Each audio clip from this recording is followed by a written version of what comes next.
ሰላም ጤና ይስጥልን። የተወደዳችሁና የተከበራችሁ የቻናላችን ተከታታዮች የካቲት 25 2018 አመሻሹን እጅግ ወሳኝና አነጋጋሪ የሆኑ አራት መረጃዎችን ይዤላችሁ ቀርቤያለሁ።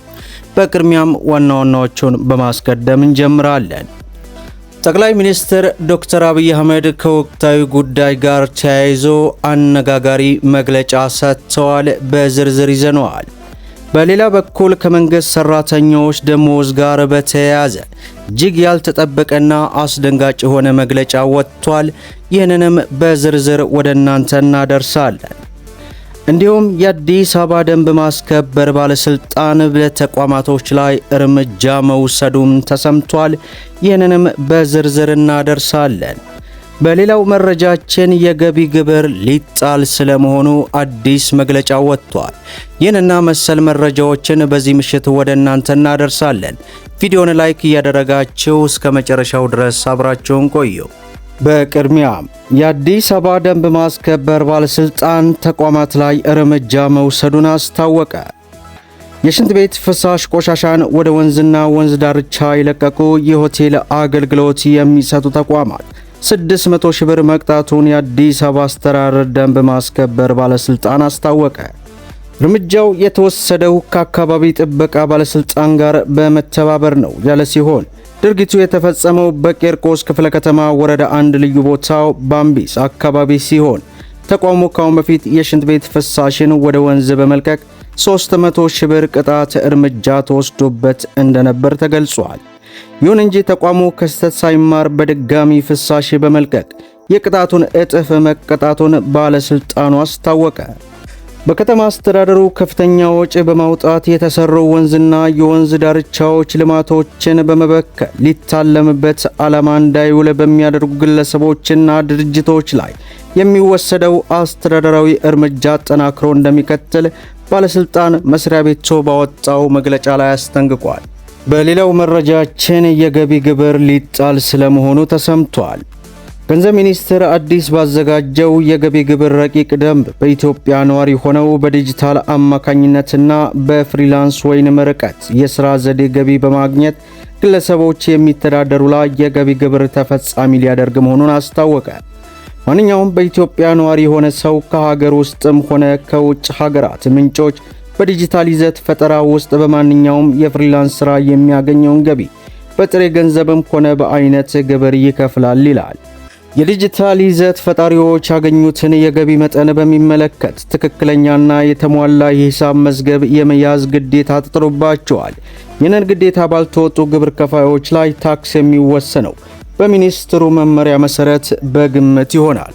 በተጨማሪም ክፍያ የሚመቻቹ ኩባንያዎች የዲጂታል ሥራ የፈጣሪዎችን ስም ዝርዝር፣ አድራሻ፣ የሲም ካርድ፣ የአይፒ አድራሻ እንዲሁም የተከፈለውን የገንዘብ መጠን በሩብ ዓመቱ ለታክስ ባለስልጣኑ ማሳወቅም ይጠበቅባቸዋል ይላል። በዚህ መመሪያ ባንኮች ለኪሳራ የያዙት የመጠባበቂያ ሂሳብ ከብሔራዊ ባንክ መስፈርት መካከል የተሰላ ሲሆን 80 በመቶ በተቀናሽ ወጪ እንዲያዝላቸው ተደንግጓል። የደረጃ ለግብር ከፋዮች ዓመታዊ ጠቅላላ ገቢ የሚወሰነው የታክስ ባለስልጣኑ በየ3 ዓመቱ በሚያደርሰው የገበያ ጥናት እንደሚወሰን በአዲሱ ደንብ ተካቷል። ከመንግስት ቦንዶችና ግምጃ ቤት ሰነዶች የሚገኝ ወለድ ወይንም ትርፍ እንዲሁም የአየር መንገድ የውጭ ብድር ወለድና የአውሮፕላን ኪሳራ ክፍያዎች ከግብር ነፃ ተደርገዋል። የገንዘብ ሚኒስቴር ረቂቅ ደንቡ ከመጽደቁ በፊት አስተያየት መስጠት የሚፈልግ ማንኛውም ሰው መጋቢት 1 ቀን 2018 6 ኪሎ በሚገኘው የተቋም ዋና መስሪያ ቤት በአካል ወይንም በተቋሙ አድራሻ ኢሜል በመላክም ማሳወቅ እንደሚችል ተገልጿል። በሌላው መረጃችን የኢፌዴሪ ጠቅላይ ሚኒስትር ዶክተር አብይ አህመድ በወቅታዊ ጉዳዮች ዙሪያ ከኢዜአ ጋር በትግረኛ ቋንቋ ቃለ ምልልስ አደረጉ። በሰሜኑ አካባቢ ተከስቶ የነበረው ግጭት፣ ስለ ጦርነት መንስኤ፣ አሁን በክልሉ አለ በሚለው ውጥረት እንዲሁም ከሻዕቢያ ጋር የተያያዙ ነጥቦችን የውይይት አጀንዳዎች አድርገዋል። ጠቅላይ ሚኒስትር ዶክተር አብይ አህመድ የሻዕቢያ ስርዓት በሀገራችን ግዛቶች ገብቶ የተለያዩ ሴራዎችን፣ በደሎችን እየፈጸመ እንደሆነ በተለያዩ መንገዶች እየገለጸ ይገኛል። በዚህ ጉዳይ ላይ ያለውት አቋም ምን ይመስላል የሚል ጥያቄ ተነስቶላቸዋል።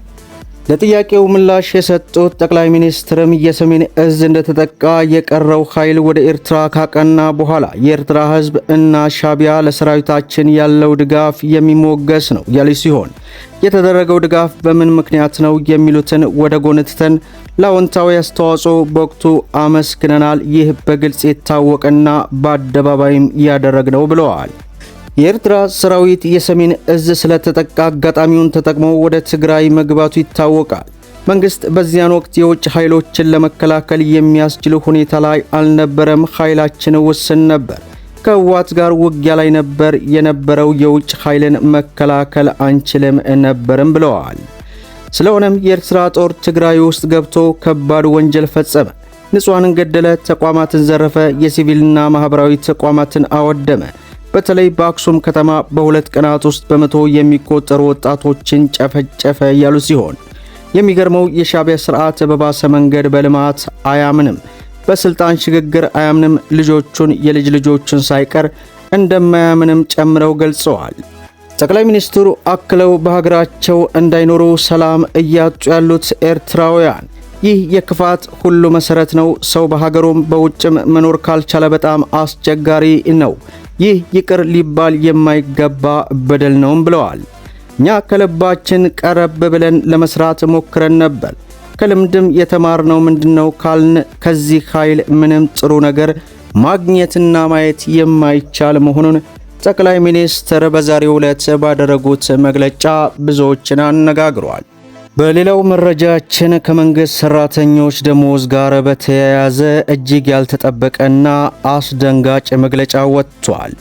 የካቲት 24 ቀን 2018 ጽፎ ለመንግስት መስሪያ ቤቶች ባሰራጨው ስኩራር ከያዝነው የካቲት ወር 2018 ጀምሮ ለመንግስት ሰራተኞች የሚከፈል ገንዘብ እንደሌለ አሳውቃለሁ ሲል የትግራይ ክልል ጊዜያዊ አስተዳደር የመንግስት ሰራተኞች ደሞዝ መክፈል አቃተኝ ማለቱ ብዙዎችን አነጋግሯል፣ አስደንግጧል። ጊዜያዊ አስተዳደሩ የመንግስት ሰራተኞች ወርሃዊ ደሞዝ መክፈል ያቆመው ከፌዴራል መንግስት በጀት ስላልተለቀቀለት መሆኑን እንደ ምክንያት ጠቅሶ የሰራተኛ መንግስት ወርሃዊ ደሞዝ መቼ መክፈል እንደሚጀምር በደብዳቤ ያሳውቃለሁ የሚል መግለጫም አውጥቷል። ከባለፈው ወርሃ ጥር 2018 ጀምሮ በከፊል የተከፈለው ወርሃዊ የመንግስት ሰራተኞች ደሞዝ በያዝነው የካቲት ወር ሙሉ በሙሉ መክፈል መቆሙ እጅግ ለበርካታ ችግርና አዘቅት ውስጥ መንግስት ሰራተኞችን መክተቱን መረጃው አስነብበዋል።